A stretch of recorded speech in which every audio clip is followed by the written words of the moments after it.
আসসালামু আলাইকুম। Riaz agro farmer হাসারির পক্ষ থেকে আপনারা যে পাখিগুলো দেখছেন, এই পাখিগুলো এ যে আমি বাচ্চা তুলেছিলাম তার মধ্যে মারা গিয়েছিল আমার নিজের কিছু ভুলের জন্য। সেগুলো মনে করেন আপনারা দেখতে পাচ্ছেন এখন আলহামদুলিল্লাহ।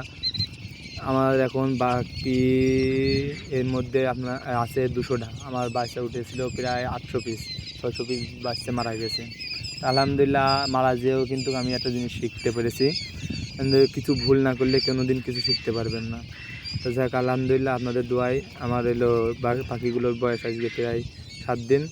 আমাদের এলো 12 দিন 14 দিন যখন বোর্ডিং কমপ্লিট হয়ে যাবে, এই বাচ্চাগুলো একজন ভাইয়া অর্ডার করেছে। আমি তার এর মধ্যে অল্প কিছু বাচ্চা তারে দিয়ে দেবো, আর যদি কিছু থাকে সেমন আমি কিছু পুষবো।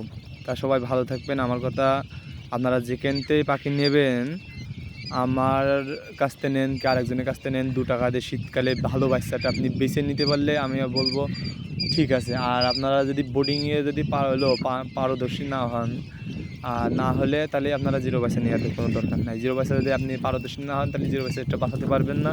আমি যদি হিরো দিল হ্যাচারি মালিক হয়ে ভুল করে বসি, তাহলে আপনি তো নতুন হয়ে ভুল করবেন।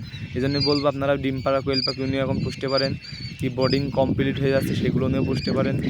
আপনাদের আজ আপনারা জিজ্ঞেস করতেই পারেন ভাইয়া আপনি কী করতে জিরো বাচ্চা তুলছেন, তাহলে